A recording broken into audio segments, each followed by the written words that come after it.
Pada akhir tahun 1800-an, penemuan telepon diperkenalkan kepada dunia. Pada awalnya, orang-orang ragu dengan teknologi baru ini, tetapi hanya 2 abad kemudian, banyak dari kita tidak bisa membayangkan hidup tanpa ponsel kita. Dalam penyelidikan orang hilang, ponsel dapat memberikan banyak bukti kepada para penyelidik, dan terkadang satu-satunya hal yang ditinggalkan seseorang hanyalah sebuah panggilan telepon. Nomor 20. Angela Hammond yang berusia 20 tahun dari Clinton, Missouri, digambarkan sebagai wanita muda yang ramah, supel, dan populer di kota itu.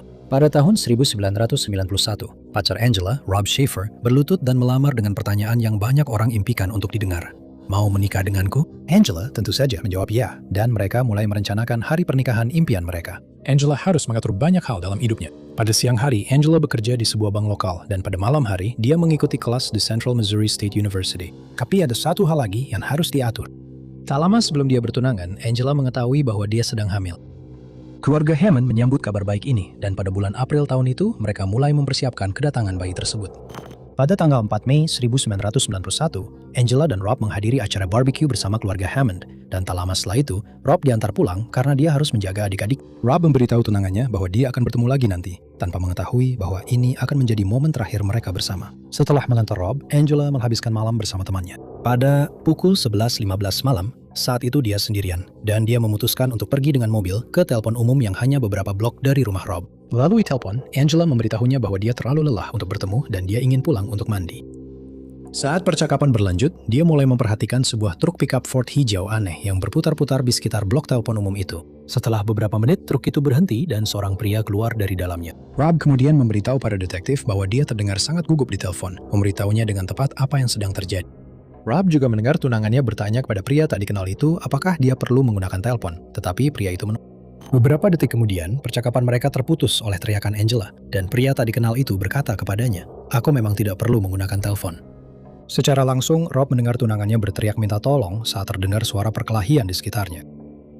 Karena rumahnya sangat dekat dengan telepon umum, dia langsung bergegas ke truknya dan mulai mengemudi. Menurut laporan, ketika Rob tiba di lokasi, dia melihat truk pickup Ford hijau dengan stiker mural melarikan diri dari tempat kejadian. Dia mencoba mengejar truk itu, tetapi karena panik, dia secara tidak sengaja memasukkan mobil ke gigi mundur sehingga merusak komponennya. Rob memberitahu polisi bahwa dia mengikuti truk itu selama mungkin, tetapi mobilnya perlahan mulai rusak. Dalam waktu 1 jam, patroli jalan raya negara bagian Missouri telah dikerahkan ke pusat kota Clinton, dengan banyak petugas lainnya menyusuri jalanan untuk mencoba menemukan truk tersebut. Rob hanya bisa mengingat XY dari plat nomor truk itu, yang tidak memberikan banyak petunjuk bagi para petugas. Kisah Rob terdengar sulit dipercaya, namun anggapan itu berubah ketika 2 saksi maju untuk menguatkan cerita tentang pria tak dikenal di truk hijau itu. Rob tidak pernah disebut sebagai tersangka dan tidak dianggap sebagai tersangka dalam kasus hilangnya Angela. Akara TV Unsolved Mysteries menayangkan segmen tentang hilangnya Angela yang membuat kasusnya kembali mendapat perhatian publik. Namun meskipun sudah banyak acara TV dan artikel, kasusnya tetap belum terpecahkan. Beberapa orang menduga bahwa Kenneth McDuff, seorang pembunuh berantai terkenal dari Texas, entah bagaimana terlibat, tetapi tidak pernah ada bukti yang menghubungkan keduanya. Pada tahun 2021, para penyelidik membagikan beberapa informasi baru, menyatakan bahwa mereka sekarang percaya Angela adalah korban salah identitas. Pada tanggal 4 April 1991, seorang wanita lain bernama Angela, yang ayahnya menjadi informan, menerima sebuah catatan ancaman. Polisi sekarang meminta siapapun yang memiliki informasi untuk melapor. Angela Marie Hammond digambarkan sebagai perempuan kulit putih dengan rambut coklat, mata coklat, tinggi sekitar 4 kaki 11 inci hingga 5 kaki, dan berat sekitar 120 hingga 140 pon. Dia memiliki bekas luka di bibir atasnya dan memakai lensa kontak. Siapapun yang memiliki informasi diminta untuk menghubungi kepolisian Clinton di nomor 660-885-2679 dengan menyebutkan nomor kasus 910488. Nomor 19. Hidup Diane Ogat yang berusia 40 tahun sudah cukup berat pada pertengahan tahun 1990-an. Namun, melalui semua itu, dia tetap mempertahankan sikap positif dan mudah percaya pada orang lain. Lahir di New York, Diane pindah ke Odessa, Florida pada tahun 1980-an untuk lebih dekat dengan keluarganya. Pada tahun 1980-an, Diane telah didiagnosis menderita gangguan bipolar dan diberikan obat-obatan. Selama beberapa tahun, keadaan tampak stabil. Lalu pada tahun 1991, suaminya, Frederick, menceraikannya dan mengambil hak asuh atas ketiga anaknya. Hal ini justru memperburuk kesehatan mental Diane dan keluarganya menyadari penurunan tersebut. Menjelang pertengahan tahun 1990-an, dia mulai bergaul dengan orang-orang yang berpengaruh buruk dan memiliki catatan kriminal untuk kejahatan kecil. Keluarga Diane melakukan segala yang mereka bisa untuk membantunya, termasuk memasukkannya ke rumah sakit berdasarkan Baker Act di Florida. Pada bulan April 1998, dia telah menjalani 32 kali dikenai Baker Act. Pembebasan terakhirnya terjadi pada April 1998. Sebuah keputusan yang kemudian dikritik oleh keluarganya karena mereka tidak percaya dia sudah siap. Hari itu, tanggal 10 April 1998, bermula seperti hari biasa bagi keluarga Oggs. Diane baru-baru ini pindah ke rumah kakaknya, Deborah, setelah dia keluar dari rumah sakit. Sekitar pukul 11.00 pagi, Deborah pergi ke janji temu dokter. Dan ketika dia kembali, adiknya sudah tidak ada. Deborah segera menelpon keluarganya dan dengan putus asa mencoba mencari Diane. Ketika upaya-upaya ini gagal, mereka melaporkan Diane hilang ke kantor Sheriff Kabupaten Pasco dan penyelidikan pun dimulai. Para saksi bermunculan dan mengaku telah melihat Diane berjalan di sepanjang US 19 dekat New York Avenue di Hudson, Florida. Kemudian, beberapa hari setelah Diane menghilang, ibu Diane menerima telepon yang mengkhawatirkan. Tidak ada seorang pun di rumah saat telepon itu masuk, jadi panggilan tersebut masuk ke pesan suara. Ketika Nye Oget mendengarkan ulang, dia mendengar suara perempuan yang dia kenali sebagai Diane berkata, "Tolong, tolong. Keluarkan aku." Sebelum suara lain terdengar berkata, "Hei, berikan itu padaku." Sebelum panggilan terputus, dia juga mengaku mendengar suara keributan. ID Penelophone menunjukkan panggilan itu berasal dari Starlight, Odessa, tetapi lokasi pastinya tidak dapat dipastikan. Pada tanggal 15 April, sebuah jari terpotong dengan kuku dicat merah ditemukan di pinggir jalan US 19 dekat New York Avenue. Bersamaan dengan itu, pakaian ditemukan terlipat rapi di dalam tas di freezer di luar sebuah toko serba ada. Para penyelidik yakin barang-barang ini milik Diane. Pada tahun 2000, lebih banyak barang miliknya ditemukan di dalam kantong Ziploc di Pasco, Florida. Hanya satu orang yang pernah disebutkan dalam kasus Diane, dan kini kasusnya mandek. Petunjuk terus mengalir kepada para penyelidik, tetapi tidak ada hal berarti yang berhasil ditemukan. Diane Louise Oget digambarkan sebagai perempuan kulit putih dengan rambut pirang kemerahan, mata biru, tinggi sekitar 5 kaki 4 inci, dan berat 130 pon. Dia rutin mengonsumsi obat yang ditinggalkannya. Dia memiliki bekas luka di perut dan tato di punggung serta bahu kanannya. Siapapun yang memiliki informasi diminta untuk menghubungi detektif Chad Cogill dari kantor Sheriff Kabupaten Pasco di 727-847-5878 dengan menyebutkan nomor kasus 98-9.815.054. Nomor 18. Brandon Swanson yang berusia 19 tahun digambarkan sebagai pemuda yang cerdas dan pintar. Pada tahun 2007, Brandon termasuk dalam angkatan lulusan Marshall High School di Marshall, Minnesota, dan dia sedang bersiap untuk memulai hidupnya sebagai orang dewasa. Setelah lulus SMA, dia mendaftar di Minnesota West Community College, di mana dia belajar teknik dan turbin angin. Pada Mei 2008, dia sudah menyesuaikan diri dengan kehidupan barunya sebagai mahasiswa dan sedang bersiap untuk pindah ke Iowa untuk kuliah di sana. Tanggal 13 Mei adalah hari terakhir tahun ajaran bagi Brandon dan teman-teman seangkatannya. Jadi mereka memutuskan untuk merayakannya. Pesta itu diadakan di Lynn, sekitar 7 mil dari rumahnya di Marshall. Brandon sudah punya SIM dan mobil sendiri, jadi dia tahu dia tidak boleh minum terlalu banyak. Orang-orang di pesta mengatakan bahwa Brandon tidak mabuk dan dia hanya minum 1 minuman beralkohol. Laporan kemudian menunjukkan bahwa Brandon menghadiri pesta lain di Canby, sekitar 35 mil dari Marshall, di mana dia hanya minum 1 atau 2 minuman lagi. Saat tanggal 13 Mei berganti menjadi tanggal 14. Pesta akhirnya selesai, dan Brandon masuk ke mobilnya untuk menempuh perjalanan pulang. Selama 40 menit. Rute ini sudah akrab baginya, karena kampus tempat Brandon kuliah berada di Canby, jadi orang tuanya tidak khawatir. Itu berlangsung sampai sekitar pukul 2.00 pagi, ketika ponsel mereka bergetar. Itu adalah telepon dari Brandon. Dia dengan tenang menjelaskan bahwa mobilnya keluar dari jalan dan masuk ke parit, tapi dia tidak terluka. Orang tuanya bertanya di mana dia berada agar mereka bisa menjemputnya, dan Brandon mengatakan bahwa dia berada di dekat Lynn. Ketika kedua orang tuanya tiba di lokasi tersebut, tidak ada tanda-tanda keberadaan putra mereka, jadi mereka menelpon lagi. Dalam panggilan tersebut, Brandon bersumpah bahwa dia bisa melihat lampu kota, dan dia memberitahu keluarganya bahwa dia akan berjalan kembali ke rumah temannya. Selama 47 menit itu, Brandon tampak tenang, meskipun mobilnya berada di dalam parit, dan dia tidak tampak berada di bawah pengaruh alkohol atau obat-obatan. Ketiganya saling berkomunikasi untuk mencoba menentukan lokasi Brandon dan mengatur titik penjemputan. Lalu, entah dari mana, orang tua Brandon mendengar dia berteriak, "Sialan!" sebelum panggilan terputus. Mereka dengan panik mencoba menelponnya kembali, tapi ponselnya sudah mati. Sayangnya, Departemen Kepolisian Lynn memberikan respons yang terlambat terhadap laporan orang hilang karena mereka tidak menganggap aneh jika seorang remaja berusia 19 tahun keluar larut malam setelah pesta. Untungnya, mereka memutuskan untuk menanggapi laporan tersebut dengan serius dan memulai penyelidikan mereka. Catatan telepon menunjukkan bahwa ponselnya terakhir kali terdeteksi 20 mil dari Lynn. Selain itu, mobilnya ditemukan di Porter, Minnesota, sekitar 25 mil dari Lynn dan tampaknya tidak dalam kondisi buruk. Selama penyelidikan mereka, Departemen Kepolisian Lynn mengerahkan anjing pelacak yang mengikuti jejak aroma Brandon hingga ke sungai Yellow Medicine, di mana jejak itu tiba-tiba berhenti. Kasus Brandon menarik perhatian publik dan telah menjadi salah satu kasus hilangnya orang yang paling banyak dibicarakan di era modern. Meskipun mendapat perhatian besar dari media massa, sangat sedikit petunjuk yang benar-benar dapat ditindaklanjuti. Dengan mendekatnya peringatan 20 tahun hilangnya Brandon, keluarganya sangat putus asa mencari jawaban. Brandon Victor Swanson digambarkan sebagai pria kulit putih dengan rambut coklat, mata biru, tinggi 5 kaki 6 inci, dan berat 120 pon. Dia memakai kacamata, dinyatakan buta secara hukum pada mata kirinya, dan dia memiliki tindik di telinganya. Siapapun yang memiliki informasi diminta untuk menghubungi kantor Sheriff Lincoln County di 507-694-1664 dengan menyebutkan nomor kasus 200-868-43. Nomor 17. Haider Harry Abu Shakra adalah seorang ayah bangga dari 6 anak dan digambarkan oleh orang-orang yang mengenalnya sebagai pekerja keras dan supel. Pada tahun 2011, Harry memiliki beberapa properti di seluruh Manchester, Connecticut, termasuk sebuah bengkel mobil dan dealer.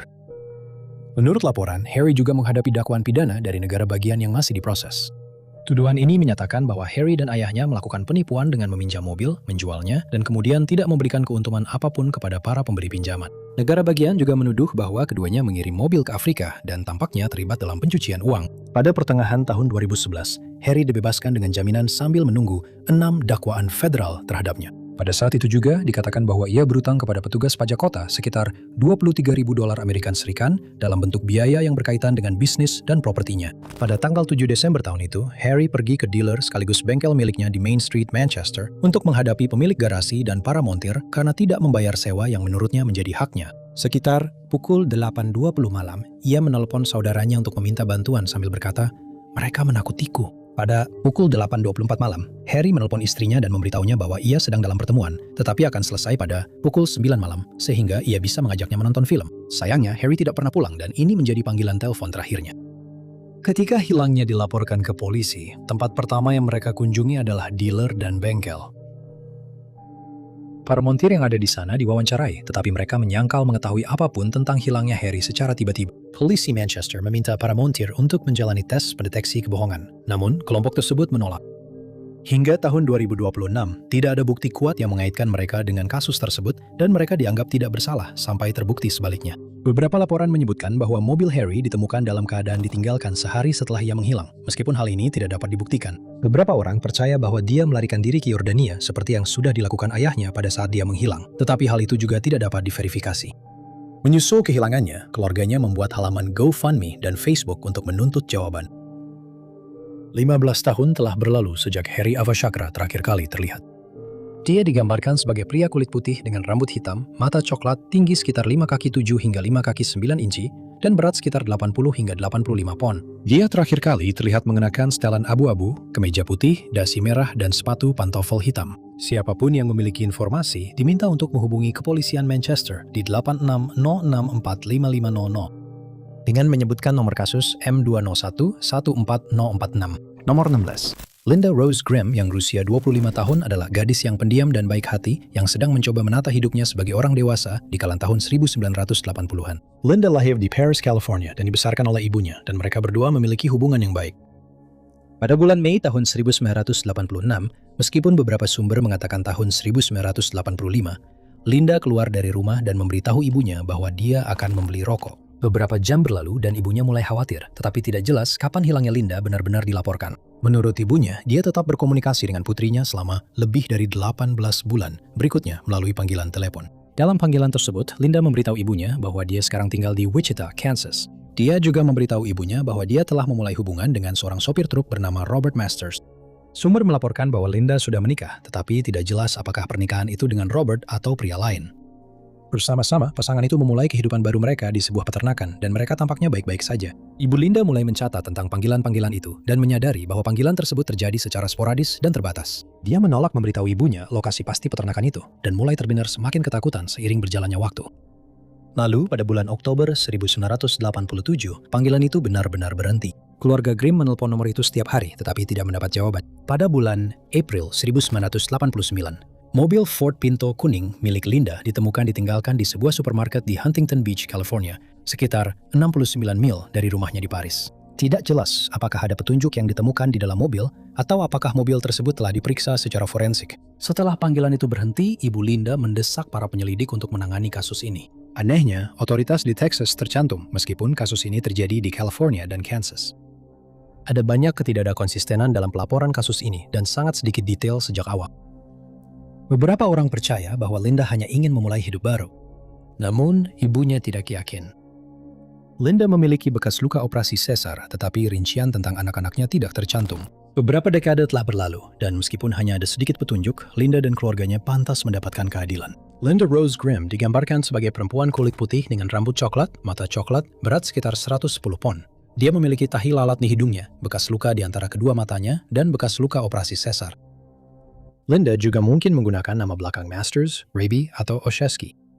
Siapapun yang memiliki informasi diminta untuk menghubungi kantor Sheriff Orange County di 7146-477000 dengan menggunakan nomor kasus 88.038.162.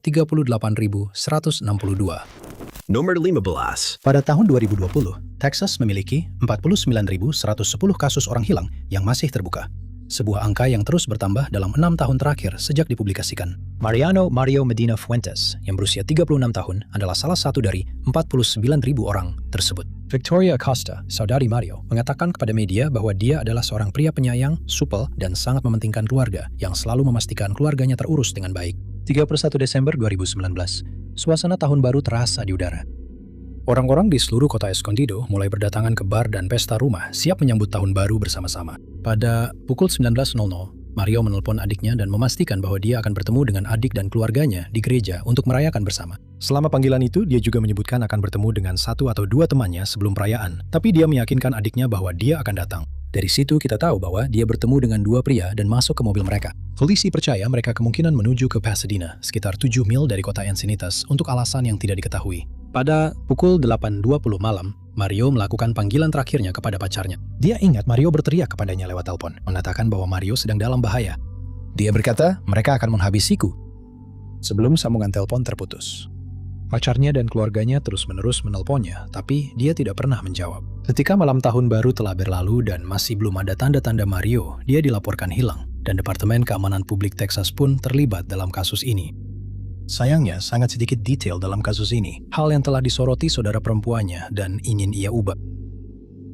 Victoria mengatakan kepada Fox News 26, "Saya sudah melihat beberapa orang membuat video YouTube tentang kisah saudara laki-laki saya, dan itu sudah tersebar. Kasus ini belum tersebar sebanyak kasus-kasus lainnya. Semakin banyak foto orang yang Anda cintai dibagikan. Saya tidak tahu bagaimana menatakannya, tapi itu memberi Anda lebih banyak harapan." Menurut Charlie Project, salah satu dari 2 pria yang bersama Mario malam itu telah diidentifikasi tetapi belum dimintai keterangan. Polisi juga telah menemukan rekaman CCTV mobil yang ia tumpangi dan beberapa kali ia mungkin berhenti di sebuah pom bensin lokal. Rekaman tersebut dapat dilihat pada tautan di bawah ini. Keluarga Mario juga telah bekerja sama dengan Texas EquuSearch dengan harapan dapat membawanya pulang. Dia digambarkan sebagai pria Hispanik dengan rambut hitam, mata coklat, tinggi 5 kaki 9 inci dan berat 8 pon. Dia memiliki beberapa tato, termasuk tulisan Victoria di bahu kanannya, Matilda di tangan kirinya, dan tanggal 6 di lengan kirinya. Siapapun yang memiliki informasi diminta untuk menghubungi Departemen Keamanan Publik Texas di 800-346-3243. Nomor 14. Ray Ricker yang berusia 59 tahun adalah seorang pengacara yang mapan dan sangat dihormati di Center County, Pennsylvania. Pada tahun 1970-an dan 80-an, Ray menempuh pendidikan di perguruan tinggi dan akhirnya meraih gelar setara doktor di bidang hukum. Dia menghabiskan bagian awal karir profesionalnya sebagai jaksa yang menangani kejahatan-kejahatan berat. Pada tahun 1985, Ray memenangkan posisi sebagai jaksa wilayah untuk Center County yang mencakup beberapa distrik di Pennsylvania. Selama 20 tahun berikutnya, dia melayani komunitasnya dan menangani banyak kasus berat, memastikan para korban dan keluarga mereka mendapatkan keadilan. Saat bekerja sebagai jaksa wilayah, Ray bercerai dan bertemu dengan Patty Fornicola tak lama setelah itu.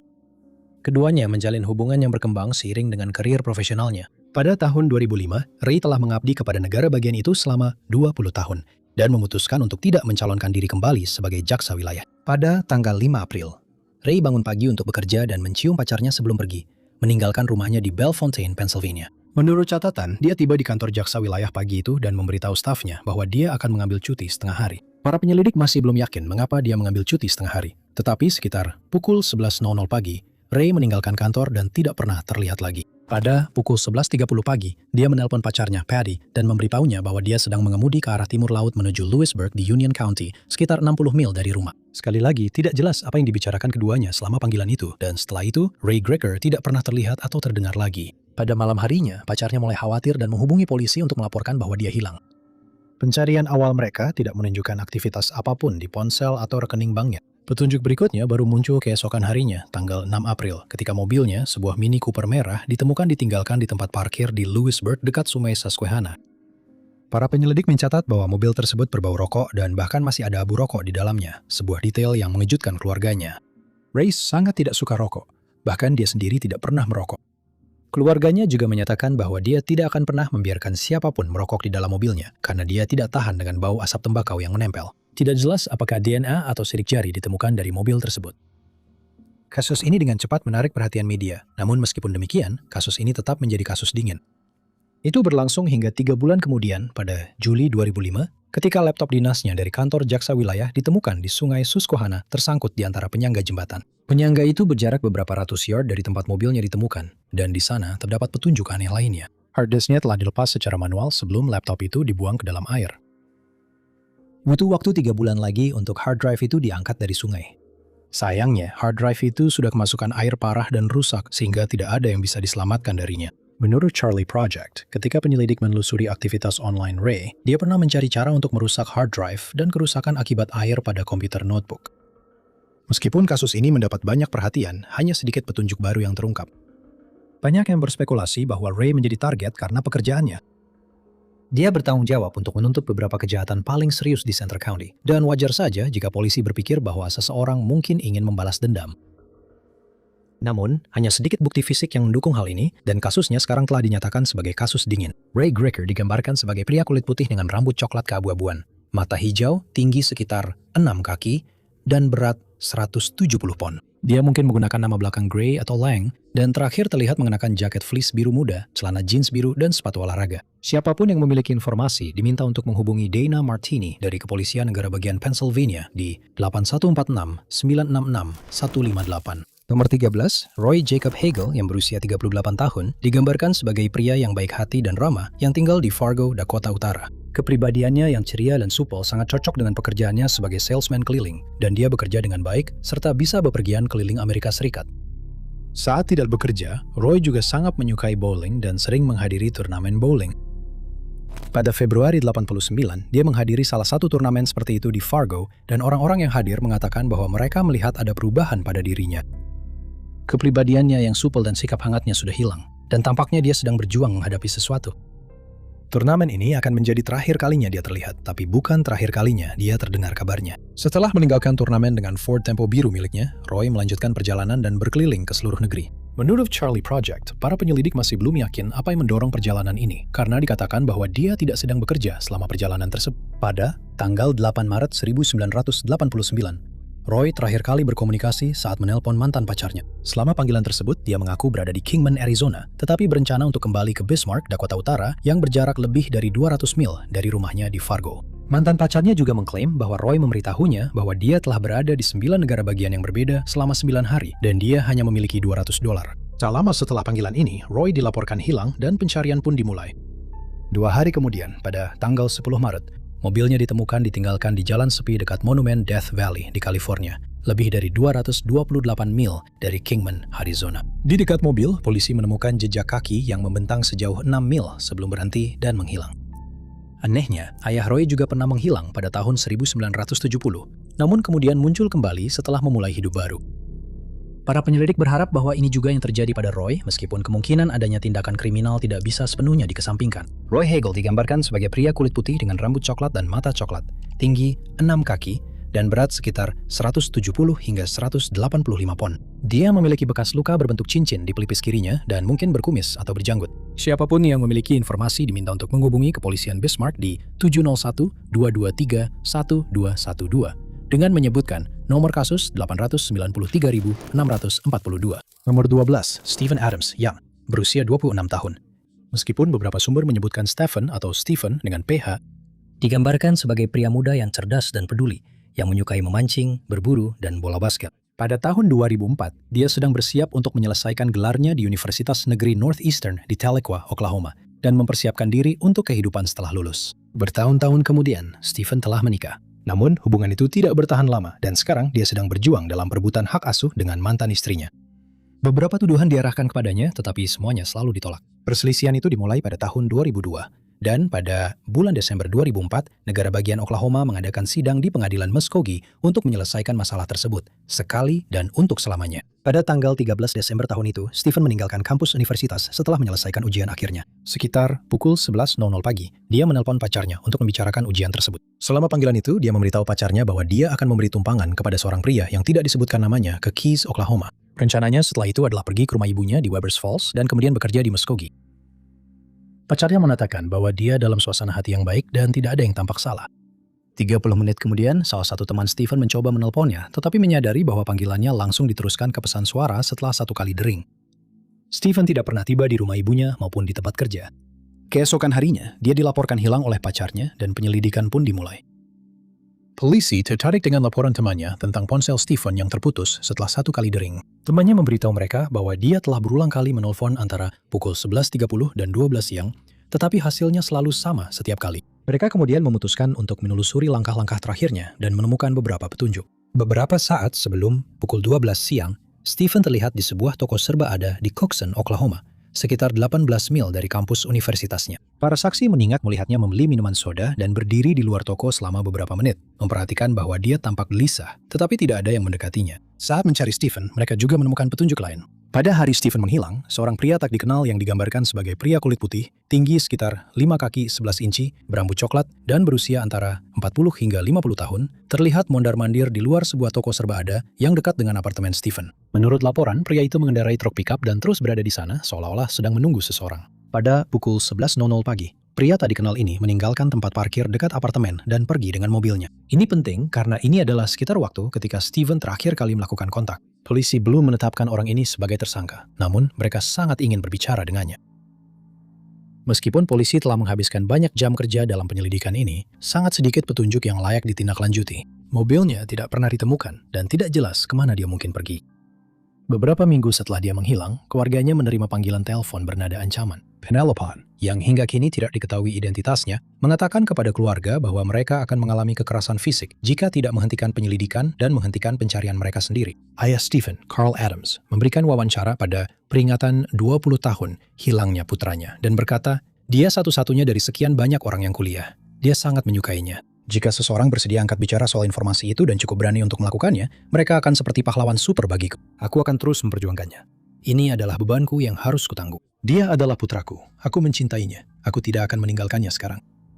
Stephen Adams digambarkan memiliki tinggi sekitar 5 kaki 7 inci dan berat antara 164 hingga 200 pon dengan rambut coklat dan mata coklat. Dia berafiliasi dengan bangsa Cherokee di Oklahoma. Dia juga menderita asma parah yang memerlukan inhaler, namun inhaler tersebut tertinggal di rumahnya. Siapapun yang memiliki informasi terkait kasus ini diminta untuk menghubungi Biro Negara Bagian Oklahoma di 9185829075, 918582, nomor CR04 180, atau Anda bisa menghubungi FBI secara anonim. 11. Alex Gum yang berusia 25 tahun memiliki bakat alami dalam menulis lagu dan memainkan alat musik. Dia menghabiskan masa kecilnya dengan bermain skateboard dan fokus pada seni grafiti. Namun pada suatu saat selama SMA, dia memutuskan untuk fokus pada musik sebagai gantinya. Bahkan setelah lulus, Alex terus mengejar karir musik, mendapatkan posisi di band-band lokal dan melakukan tur di seluruh negara bagian asalnya, Maine. Setelah mendapatkan pengalamannya di dunia musik lokal, Alex pindah ke Los Angeles untuk mencoba meraih kesuksesan di sana. Pada saat inilah keluarganya mulai menyadari perilakunya berubah.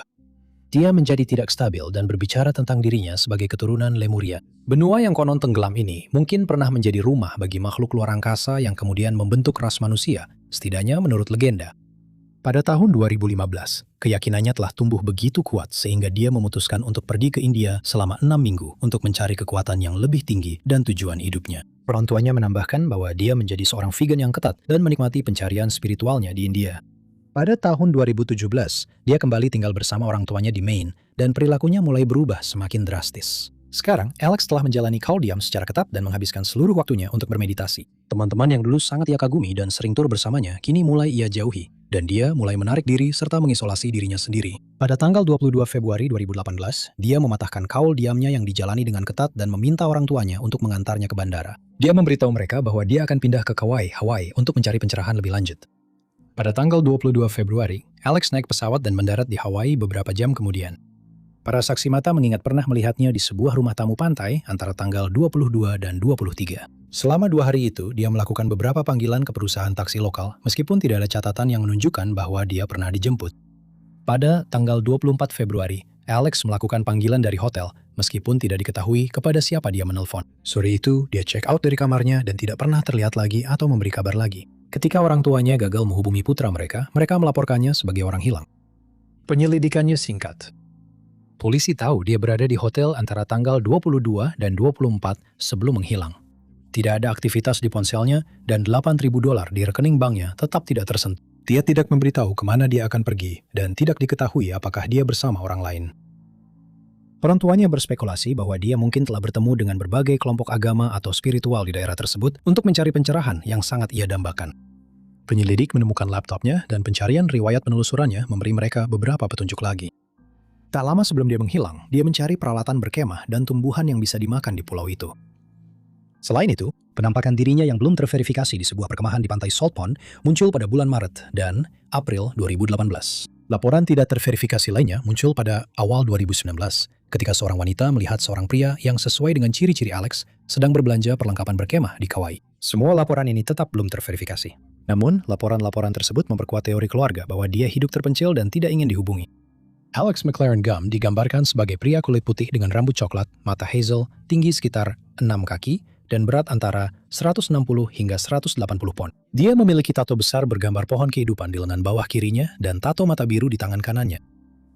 Alex juga mungkin bepergian dengan nama Albert Johnson, nama yang dia gunakan di Los Angeles saat membuat musik. Siapapun yang memiliki informasi tentang kasus Alex diminta untuk menghubungi Departemen Kepolisian Kauai di nomor 8082-411-711 dengan menyebutkan nomor kasus 1.808.308.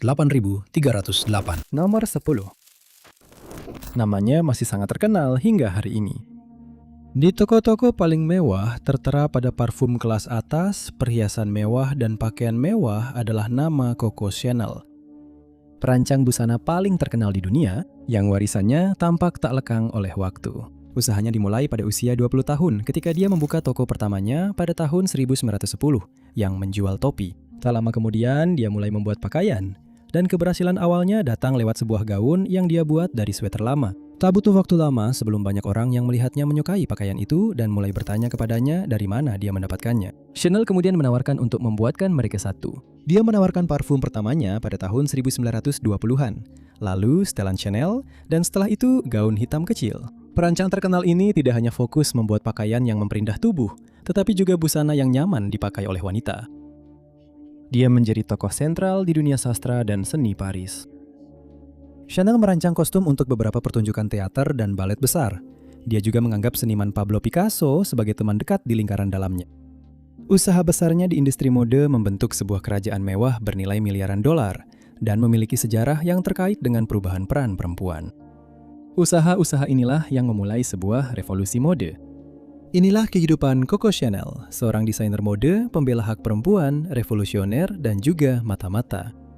Ternyata wanita yang begitu dihormati dan dipuja oleh industri mode ini tidak hanya membuat gaun dan menjual topi, tetapi dia juga seorang simpatisan nasional sosialis dan menjadi informan untuk Jerman selama Perang Dunia Kedua. Pada tahun 1939, saat perang pecah, Chanel tinggal di Hotel Ritz yang terletak di dekat situ. Selama masa pendudukan, dia menjalin hubungan asmara dengan diplomat Jerman Hans Gunther von Dinklage, seorang mata-mata Gestapo dan aset Abwehr. Hubungan Chanel yang terus berlanjut dengan Dinklage saat Perang Dunia Kedua pecah menempatkannya dalam lingkaran pergaulan pejabat Jerman. Pada tahun 1941, mata-mata Jerman itu melakukan perjalanan ke Berlin bersama rekannya, Baron Louis de Fauverlin. Keduanya bertemu langsung dengan sang diktator sendiri dan tak lama setelah itu, Badan Intelijen mengetahui kecemasan kekasih Dinklage tentang keponakannya yang telah ditangkap selama invasi Prancis. Kekhawatiran Channel akan nasib kerabatnya membuka jalan bagi Jerman untuk mengajukan tawar-menawar. Mereka menawarkan kepada perancang busana tersebut pembebasan dan keselamatan keponakannya sebagai imbalan atas informasi dari koneksi sekutu terkuat yang dimilikinya. Namun misi Channel tidak pernah didokumentasikan, dan karena alasan inilah tidak dapat diketahui informasi apa yang ia berikan kepada Jerman. Namun diketahui bahwa ia memang memberikan semacam informasi kepada mereka, karena di akhir tahun itu keponakannya kembali ke rumah dengan selamat. Pada tahun 1943, Paris dibebaskan dari cengkraman sosialis nasional yang mengakibatkan penarikan semua orang Jerman dari kota itu, termasuk kepergian Dinklage yang juga terpaksa meninggalkan Channel.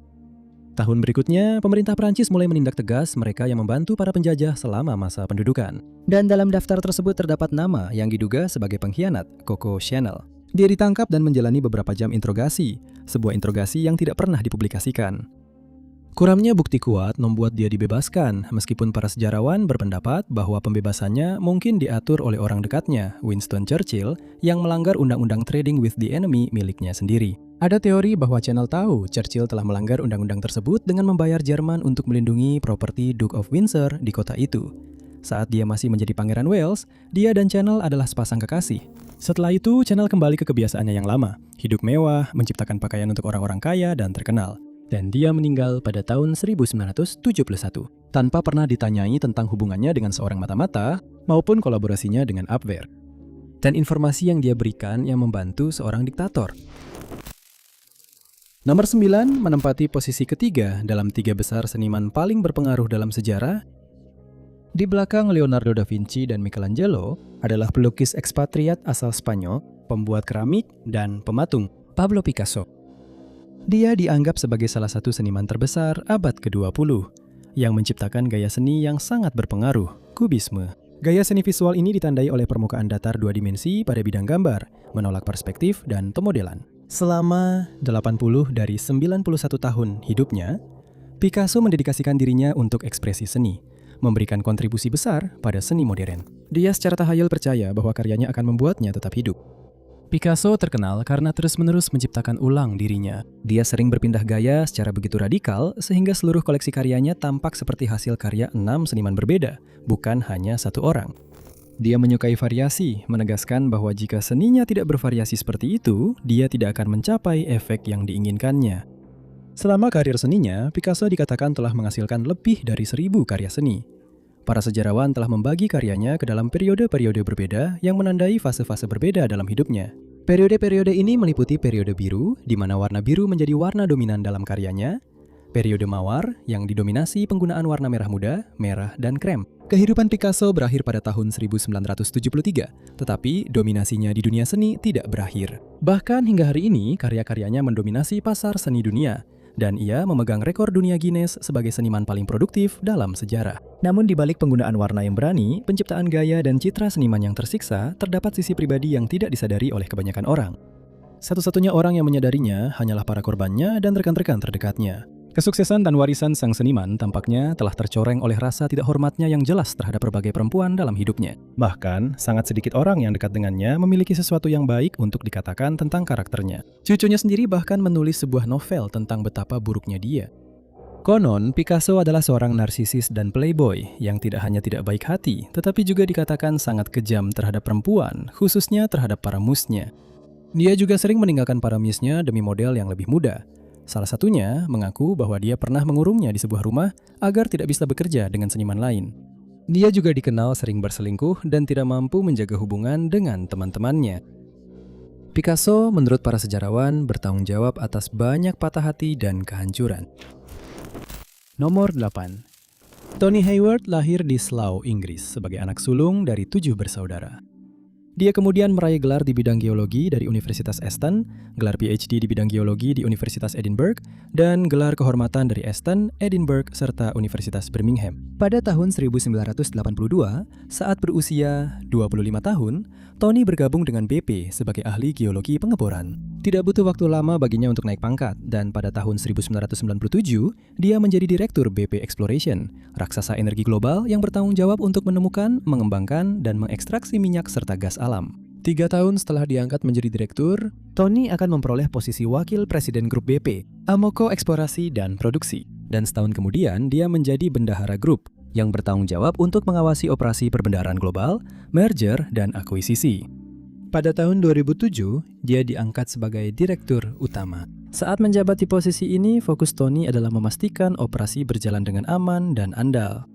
Oleh karena itu, dia dianggap sebagai seorang reformis yang kompeten yang berupaya meningkatkan praktik penambangan minyak dari segi keselamatan bagi pekerja maupun lingkungan. Dalam sebuah kuliah terkenal, dia membuat pernyataan berikut, mengatakan, "Tujuan utama kita dalam hidup adalah menciptakan nilai bagi para pemegang saham kita. Untuk melakukan itu, Anda harus mengurus pekerjaan itu dengan baik." Namun, pada tahun 2010, reputasinya sebagai penganjur yang andal runtuh, sama seperti Rick Deepwater Horizon. Dan sebagai akibat dari hal itu, bencana Deepwater Horizon, tumpahan minyak laut terbesar yang pernah terjadi secara tidak sengaja dalam sejarah, terjadi pada tanggal 20 April 2020. Rig tersebut dimiliki dan dioperasikan oleh perusahaan pengeboran lepas pantai Transocean dan disewa oleh BP. Rig tersebut terletak di Mississippi Canyon, sebuah lembah di landas kontinen.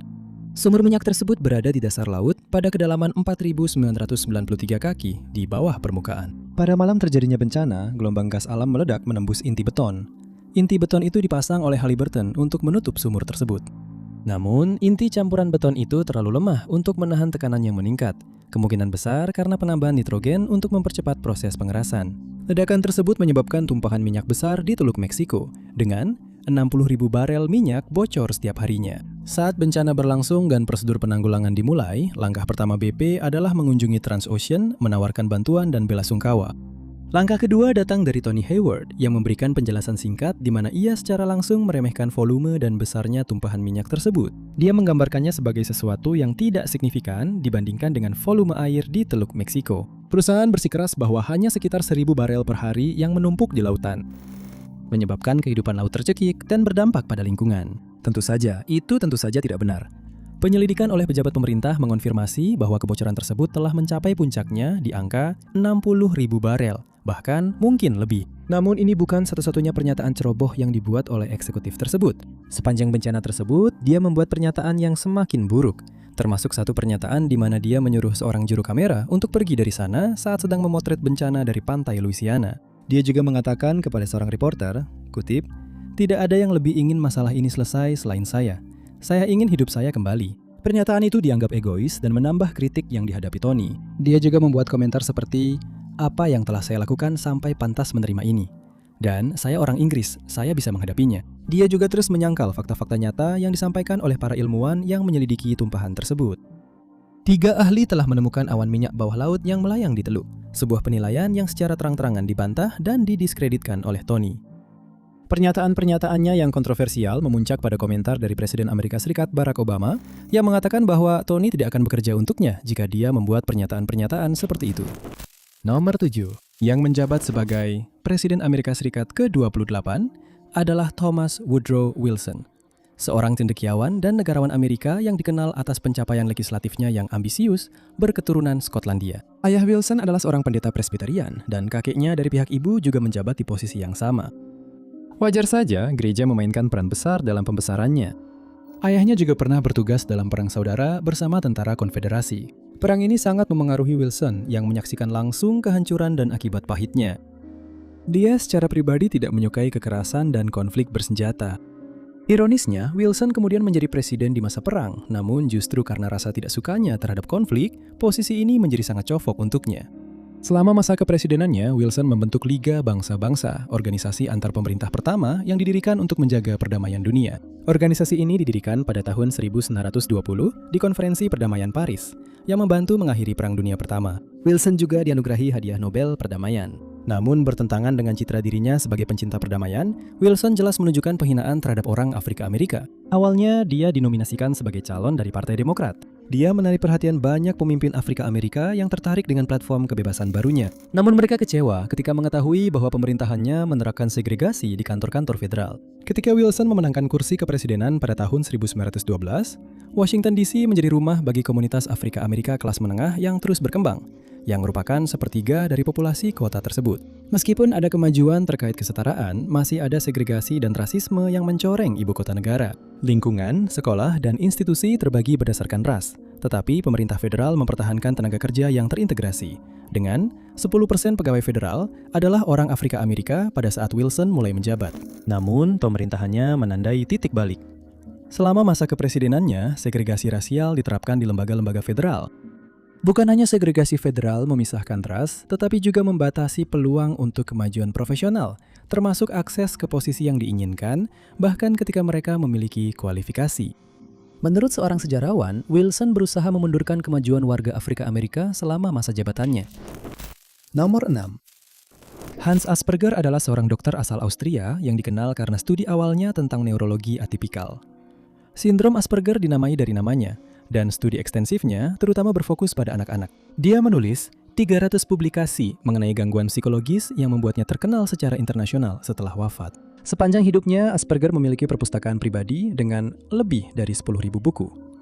Dia mengaitkan kebiasaannya membaca dengan kematangan spiritualnya yang terus berkembang. Menurut rekan-rekan lamanya, dia sering mengutip penulis klasik, penyair, dan bahkan Alkitab pada kesempatan tertentu. Dan dia adalah seorang Kristen yang taat serta bagian dari Serikat Saint Lukas yang mendukung eugenika Katolik, termasuk eugenika positif, bukan eugenika negatif. Namun, ada pula kesaksian bahwa Asperger bersikap dingin dan menjaga jarak. Pada masa mudanya, ia bergabung dengan para sarjana pengembara dari Bund Newland yang terkait dengan Gerakan Pemuda Jerman, yang oleh sang dokter disebut sebagai prinsip hidupnya. Gerakan Pemuda Jerman terus menjalin hubungan erat dengan diktator era Perang Dunia Kedua sejak tahun 1930-an. Ternyata Coco Chanel bukan satu-satunya tokoh perintis yang berpengaruh besar di dunia yang bekerja sama dengan sosialis nasional di bawah rezim diktator. Asperger tampaknya bekerja sama dengan rezim tersebut sambil mengaku melindungi penyandang disabilitas dari pemusnahan. Namun, dokumen-dokumen sejarah masa perang justru mengungkapkan hal yang sebaliknya. Hans Asperger diduga merujuk individu penyandang disabilitas mental ke Amtsspiegelgracht, sebuah fasilitas di mana dilakukan eksperimen pada manusia yang tidak etis dan terjadi pengabaian medis. Bukan hanya merupakan fasilitas yang sudah dipenuhi kengerian, tetapi selama perang, klinik tersebut menyaksikan eutanasia terhadap hampir 800 pasien di bawah gerakan pseudoscience yang menganjurkan pemurnian atau kebersihan ras, seperti yang sering disebut. Eutanasia tanpa persetujuan tersebut merupakan bagian dari program T4 yang menargetkan orang-orang yang mengidap penyakit yang tak dapat disembuhkan, penyandang disabilitas fisik, disabilitas mental, gangguan emosional, serta orang lanjut usia. Hans Asperger, meskipun seorang pelopor dalam studi neurodiversitas yang berusaha membantu penyandang disabilitas, tetap memasok korban demi korban kepada rezim tersebut. Dia juga gagal melaporkan pasien-pasiennya kepada otoritas kesehatan Berlin seperti yang diwajibkan secara hukum. Yang paling mengkhawatirkan, setelah perang, Asperger diselidiki dengan dokumentasi sejarah yang mengungkapkan hubungannya dengan Amtsspiegelgracht dan dukungannya terhadap pemurnian. Namun pada akhirnya, dia dibebaskan dari kesalahan politik oleh pasukan sekutu, dan dia pun melanjutkan karir medisnya. Nomor 5. Thomas Edison lah yang membawa dunia ke arah seperti sekarang. Dianggap sebagai salah satu penemu terbesar dalam sejarah Amerika, ia memperkenalkan era modern listrik pada masa ketika satu-satunya sumber listrik berasal dari baterai primitif bertegangan rendah. Penemuan-penemuan paling revolusioner dari sang penemu termasuk bola lampu pertama yang layak secara komersial, fonograf, dan kamera film. Ia juga memelopori sistem distribusi tenaga listrik pertama di dunia. Sepanjang karirnya yang panjang, Edison menerima, baik sendiri maupun bersama orang lain, 1093 paten, memegang rekor dunia. Ia juga menciptakan laboratorium riset industri pertama di dunia dan mendirikan perusahaan General Electric. Ia digambarkan sebagai orang yang tak kenal lelah, terutama dalam etos kerjanya, dan terkenal karena daya tahannya dalam maraton kerja berhari-hari. Ia menganggap tidur sebagai pemborosan waktu. Ia terkenal dengan pernyataannya, jenius adalah 1% inspirasi dan 99% kerja keras. Orang-orang yang mengenalnya menggambarkan dia sebagai sosok yang karismatik dengan ego yang kuat. Dia juga sangat introvert dan lebih suka kesendirian di laboratoriumnya. Namun bahkan Edison pun memiliki sisi gelap di balik pesonanya. Sang penemu dikatakan sering mengambil seluruh kredit atas banyak penemuan yang sebenarnya diciptakan oleh para karyawannya di laboratorium Menlo Park miliknya atau dibeli dari penemu lain. Pengembangan praktis fonograf dilakukan oleh John Cruzy, kepala mekanik Edison yang membangun model fungsional berdasarkan sketsa kasar Edison. Dia juga dianggap sebagai penemu kursi listrik yang sebenarnya telah dirancang oleh Harold P. Brown, seorang insinyur listrik yang bekerja di labnya. Penemu itu juga memiliki kecenderungan untuk mengklaim paten dari penemu lain yang tidak berafiliasi dengannya. Salah satu individu tersebut adalah Grenville T. Woods, yang merupakan insinyur mekanik dan listrik Afrika Amerika pertama setelah perang. Pada tahun 1887, ia mendapatkan paten untuk telegraf induksinya. tetapi Edison menggugatnya dengan menyatakan bahwa ia telah menciptakan telegraf serupa terlebih dahulu. Namun Woods memenangkan pertarungan tersebut, tetapi kemenangan itu datang dengan beban keuangan dan dampak pribadi yang berat. Thomas Edison mematenkan kinetograf atau kamera film pada tahun 1890-an. Tetapi ciptaannya menggunakan hasil karya seumur hidup dari penemu-penemu lain. Tidak hanya mencuri karya penemu lain atau mengklaim jasa atasnya, tetapi Edison juga secara aktif melakukan kampanye pencemaran nama baik melalui hubungan masyarakat untuk mendiskreditkan atau menghalangi para pesaingnya. Dia memicu perang paten besar, termasuk perang arus listrik, yang menyebabkan perselisihan sengit antara dirinya dan mantan karyawannya Nikola Tesla. Tesla memperjuangkan arus bolak-balik, sementara Edison tetap bertahan pada arus searah. Untuk melemahkan dan mendiskreditkan upaya Tesla, Edison melakukan berbagai cara ekstrim dengan mengadakan demonstrasi penyetruman di depan umum untuk membuktikan bahwa arus bolak-balik adalah ancaman mematikan. Dinamika antar pribadi menggambarkan Thomas Edison sebagai pemimpin yang primplan, seorang atasan yang sekaligus menginspirasi dan juga seorang tiran. Dia dikatakan menuntut jam kerja yang sangat panjang dari para karyawannya, sebuah klaim yang konsisten dengan pandangannya tentang kerja dan bagaimana tidur dianggapnya sebagai pemborosan waktu. Sesekali, dia akan membentak orang-orang yang bekerja untuknya, lalu mengubah suasana dengan sebuah lelucon. Edison sangat fokus, hanya memikirkan obsesinya terhadap pekerjaan, yang pada akhirnya membuatnya menjadi suami yang abai dan ayah yang berjarak. Nomor 4. Vidkun Quisling. Pemimpin, pahlawan, tokoh kemanusiaan dan pengkhianat terbesar dalam sejarah. Pada tahun 1911, Quisling masuk ke dalam angkatan bersenjata Norwegia dan bertugas sebagai atasan militer di Petrograd dan kemudian di Helsinki. Dia juga membantu upaya bantuan di Rusia dan juga berperan dalam pekerjaan bantuan di bawah Liga Bangsa-Bangsa. Fokus utama kemanusiaan Quisling adalah untuk meringankan kelaparan massal dan penyakit di Uni Soviet.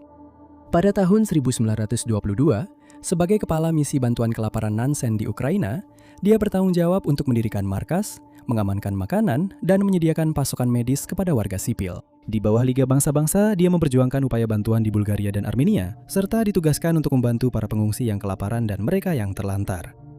Berkat upaya-upaya inilah, perwira militer tersebut secara luas dianggap sebagai pahlawan, setidaknya hingga awal Perang Dunia Kedua, ketika nama belakangnya menjadi sinonim dengan kata pengkhianat. Antara tahun 1931 dan 1933, Quisling menjabat sebagai Menteri Pertahanan dalam pemerintahan agraria dan memperoleh popularitas melalui penindasan terhadap pemogokan pekerja pembangkit listrik tenaga air. Kemudian, ia mengundurkan diri dari pemerintahan dan membentuk Partai Nasional Samling yang fasis, yang didedikasikan untuk penindasan komunisme dan serikat pekerja. Nasional Samling adalah partai sayap kanan ekstrim yang berkolaborasi dengan sosialis nasional selama Perang Dunia Kedua. Hal ini terjadi selama perang ketika Quisling menjabat sebagai diktator dengan pemerintahan bonekanya yang mengesahkan undang-undang yang secara aktif memfasilitasi deportasi warga negara ke kamp konsentrasi di Polandia. Dia juga bertanggung jawab atas konflik yang menyebabkan hasil fatal bagi pejuang perlawanan Norwegia dan lawan politik terkemuka. Pada tahun 1940, dia mencoba melakukan kudeta yang didukung Jerman, di mana dia mendesak rakyat Norwegia untuk tidak melawan para penjajah, melainkan berjuang bersama mereka. Pada tahun 1942, dia diangkat menjadi Menteri Presiden di bawah Komisaris Reich Josef Terboven. Sepanjang perang, dia berulang kali mencoba mengubah gereja, sekolah, dan pemuda agar menganut pandangan nasional sosialis. Karena alasan-alasan inilah dia ditangkap pada tahun 1945 setelah Norwegia dibebaskan dari cengkraman Jerman. Pada akhirnya, dia dinyatakan bersalah atas kejahatan perang berat, termasuk eksekusi, penganiayaan, makar, dan penggelapan. Vidkun Quisling memulai perjalanannya sebagai seorang pegiat kemanusiaan, namun kemudian berubah menjadi kolaborator sosialis nasional yang secara aktif menentukan nasib para korbannya. Nomor 3. Bernie Madoff dibesarkan di lingkungan Laurelton, Queens, New York. Dia menghabiskan tahun pertamanya di University of Alabama dan meraih gelar ilmu politik dari Hofstra University di Hempstead. Dia sempat belajar hukum di Brooklyn Law School hingga tahun 1960.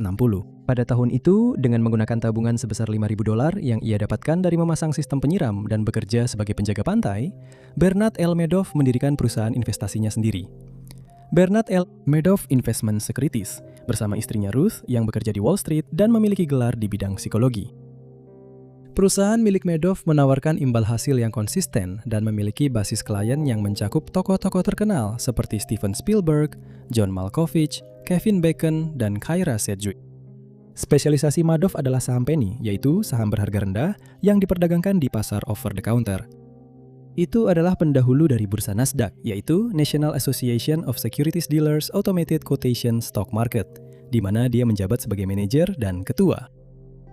Melalui usaha bisnis tersebut, Madoff membangun hubungan pribadi dengan para pebisnis paling berpengaruh dan terkaya di New York dan Palm Beach. Dia merekrut individu-individu ini sebagai investor, membayar mereka dengan imbal hasil yang besar, dan menggunakan rekomendasi mereka untuk menarik lebih banyak investor. Dia juga menjalin persahabatan dekat dengan para regulator keuangan. Dia juga menggunakan taktik eksklusivitas untuk menarik investor-investor kaya. Gagasan bahwa tidak semua orang akan diterima dalam dana investasinya membuat menjadi investor Madoff menjadi sebuah prestis tersendiri. Reputasi sang pebisnis sebagai manajer investasi yang sukses dan pialang saham yang ramah akhirnya runtuh ketika dia terbongkar sebagai penipu. Pada tahun 2008, ketika resesi besar melanda, hal itu menyebabkan kepanikan global dan penarikan dana oleh para investor. Orang-orang kaya yang telah berinvestasi di dana Madoff berebut menarik uang mereka untuk menutupi kerugian mereka. Tapi dia sudah tidak punya uang tunai lagi. 7 miliar dolar yang dia butuhkan untuk membayar para investornya tidak ada. Beberapa bulan sebelumnya, dia telah mencoba membagikan jutaan dolar yang tersisa dalam aset perusahaan dengan dalih sebagai bonus awal untuk karyawan. Menghadapi kehancuran, dia mengundang kedua putranya ke apartemennya, yang kemudian menanyainya tentang bonus-bonus itu. Terpojok, Madoff terpaksa mengungkapkan rahasia yang telah lama disimpannya. Dia mengaku bahwa seluruh bisnisnya didasarkan pada satu kebohongan besar, dan sekarang dia sedang dalam masalah. Madoff percaya dia bisa berterus terang kepada putra-putranya, tetapi besarnya penipuan itu terlalu berat untuk mereka tangani. Sebaliknya, mereka langsung pergi ke pihak berwenang dan membongkar ayah mereka sebagai penipu yang telah menjalankan skema Ponzi. Pada tanggal 11 Desember 2008, dia ditangkap dan kemudian dinyatakan bersalah atas 11 dakwaan kejahatan federal, termasuk sumpah palsu, pencucian uang, dan penipuan sekuritas. Dan dia dijatuhi hukuman 150 tahun penjara federal. Nomor 2. Lance Armstrong, mantan pembalap sepeda profesional, dulunya adalah seorang atlet yang sangat dihormati dan dianggap sebagai lambang kegigihan. Meskipun menghadapi berbagai rintangan, dia tidak pernah menyerah mengejar kecintaannya itu, bahkan ketika dia didiagnosis menderita kanker. Pembalap sepeda asal Amerika ini memasuki dunia olahraga sejak usia muda. Dia unggul dalam bersepeda dan berenang, dan saat masih remaja, dia sudah mengikuti lomba triathlon dan kompetisi renang. Sebelum lulus dari sekolah menengah, Armstrong direkrut oleh tim nasional junior dari Federasi Bersepeda Amerika Serikat. Dari sana, karirnya di dunia balap sepeda berkembang, mulai dari kejuaraan dunia junior hingga kejuaraan amatir Amerika Serikat. Dan pada tahun 1992, ia menjadi pembalap profesional dan bergabung dengan tim Motorola. Pada tahun 1993, ia dinobatkan sebagai pria termuda kedua dalam balap jalan raya dunia dan memenangkan beberapa etape di Tour de France pada tahun 1993. Dan 1995, setelah Tour de France 96, Armstrong jatuh sakit dan didiagnosis menderita kanker. Pada saat penyakit itu dipastikan, kanker tersebut sudah menyebar ke paru-paru dan otaknya. Dia menjalani operasi dan kemoterapi dan hanya beberapa bulan kemudian, dia sudah kembali ke dunia olahraga. Dia kemudian memenangkan Tour de Luxembourg hanya 2 tahun setelah diagnosisnya. Dia memenangkan Tour tersebut pada tahun 2001 dan 2002. Dan lagi pada tahun 2004. Setelah memenangkan tur ketujuhnya pada tahun 2005, Armstrong pensiun dari olahraga tersebut untuk sementara waktu. Pada tahun 2008, dia kembali ke dunia balap kompetitif. Dan setahun kemudian, dia menempati posisi ketiga di Tour de France 2009. Namun, setahun setelah itu, olahragawan yang dihormati dan dikagumi karena ketekunannya tersebut menjadi sorotan ketika kegigihan dan rentetan kemenangannya yang tak pernah putus ternyata merupakan hasil dari sebuah rahasia yang mengganggu. Pada bulan April 2010, Floyd Landis, seorang pesepeda lain yang pernah menjadi rekan setim Lance Armstrong, mengirimkan email kepada seorang pejabat balap sepeda Amerika Serikat. Dia mengungkapkan bahwa dirinya bersama beberapa rekan setim lainnya bersalah karena menggunakan PED, yaitu zat yang meningkatkan performa mereka yang dalam dunia olahraga dianggap sebagai kecurangan. Dalam pengakuannya, Landis menyeret nama Lance Armstrong, menyeratkan bahwa dia juga bersalah menggunakan zat peningkat performa. Pada bulan Juni 2012, USADA menuduh sang pesepeda, manajernya, 3 dokter, dan pelatihnya terlibat dalam konspirasi besar penggunaan PED yang berlangsung selama puluhan tahun dan dimulai pada akhir 1990-an. Menurut badan tersebut, Armstrong menggunakan beberapa jenis zat peningkat performa, termasuk EPO dan hormon pertumbuhan manusia. Mereka juga telah mendistribusikan zat-zat tersebut kepada pesepeda lain. Dia juga dituduh menjalani transfusi darah dan menggunakan testosteron pada saat itu. Tuduhan tersebut akhirnya mengakibatkan Armstrong dilarang berkompetisi di ajang balap sepeda manapun. Akibat pengungkapan tersebut, olahragawan yang dihormati itu dicabut semua gelar Tour de France-nya dan penghargaan serta hadiah lain yang ia peroleh sejak tahun 1998. Badan tersebut juga memberlakukan larangan seumur hidup untuk semua cabang olahraga sesuai dengan kode anti-doping dunia. Nomor 1. 2 pelopor terpenting dalam sejarah adalah Wright bersaudara yang pertama kali mewujudkan penerbangan pesawat bertenaga yang berkelanjutan dan terkendali. Penemuan mereka memicu lahirnya industri penerbangan, membuka jalan bagi perjalanan udara modern. Wilbur dan Orville Wright lahir dengan selisih 4 tahun dari ayah yang merupakan pendeta tertahbis Gereja United Brethren in Christ. Kedua bersaudara itu dan saudara-saudara mereka yang lain mengenyam pendidikan di sekolah umum, dan mereka tumbuh dalam lingkungan yang mendukung serta mendorong mereka untuk memiliki minat intelektual. Orville lah yang percaya bahwa lingkungan yang kurang mendukung pada dasarnya akan membatasi mereka dan mencegah mereka untuk mengejar rasa ingin tahu. Baik Wilbur maupun Orville adalah pemikir mandiri yang menunjukkan kepercayaan diri besar terhadap bakat mereka. Mereka juga memiliki keyakinan yang tak tergoyahkan terhadap ketepatan penilaian mereka. Mereka bertekad untuk terus bertahan bahkan ketika menghadapi kekecewaan. Sifat-sifat inilah yang berpadu sempurna dan menuntun mereka menuju kebesaran. Kedua bersaudara itu adalah satu-satunya anggota keluarga Wright yang tidak pernah kuliah dan tidak pernah menikah. Sebagai gantinya, mereka kemudian mendirikan sebuah percetakan bersama dan juga mengedit serta menerbitkan 2 surat kabar lokal. Pada tahun 1892, mereka membuka toko sepeda di mana mereka mulai membuat sepeda dalam skala kecil. Dan di sini, mereka mengembangkan hub roda sepeda yang dapat melumasi sendiri. Melalui dana dari usaha sepeda dan surat kabar mereka, kedua bersaudara itu mampu membiayai eksperimen aeronautika mereka yang dimulai pada tahun 1899. Bersama-sama, mereka menelaah semua bahan di perpustakaan setempat yang berkaitan dengan aeronautika. Dan pada tahun berikutnya, mereka memperkenalkan diri kepada insinyur sipil Octave Chanute, yang kemudian menjadi orang kepercayaan bagi bersaudara Wright di tahun-tahun berikutnya. Dalam upaya mereka untuk menciptakan mesin terbang pertama yang dapat dikendalikan, keduanya menyadari bahwa agar berhasil, ciptaan mereka harus memiliki sayap. Mereka menemukan bahwa sayap akan menghasilkan daya angkat. Sistem propulsi menjadi rintangan berikutnya yang harus diatasi, dan setelah itu adalah metode pengendalian. Mereka meneladani idola mereka, Otto Lilienthal, pelopor pesawat layang, dan bagaimana dia menciptakan sayap yang mampu membawa dirinya terbang. Para pembuat kendaraan bermotor, mereka sadari, juga sedang dalam proses mengembangkan mobil yang lebih ringan dengan mesin yang kuat. Itu berarti 2 masalah telah teratasi, dan yang tersisa hanyalah mencari cara pengendaliannya. Sebagai pesepeda berpengalaman, Wright bersaudara percaya bahwa kendali penuh harus berada di tangan pilot, dan mereka sangat menyadari bahaya dari pergeseran berat badan karena mesin terbang sebelumnya tampaknya memiliki kelemahan dalam hal ini. Jadi mereka fokus pada manipulasi yang tepat terhadap pusat tekanan pada sayap pesawat. Mereka membuat berbagai skema mekanis sebelum mencoba menciptakan puntiran helix di sepanjang sayap. Usaha tersebut menghasilkan peningkatan daya angkat di satu sisi pesawat dan penurunan di sisi lainnya. Hal ini pada akhirnya memungkinkan pengendalian dengan menurunkan ujung sayap manapun sesuai keinginan.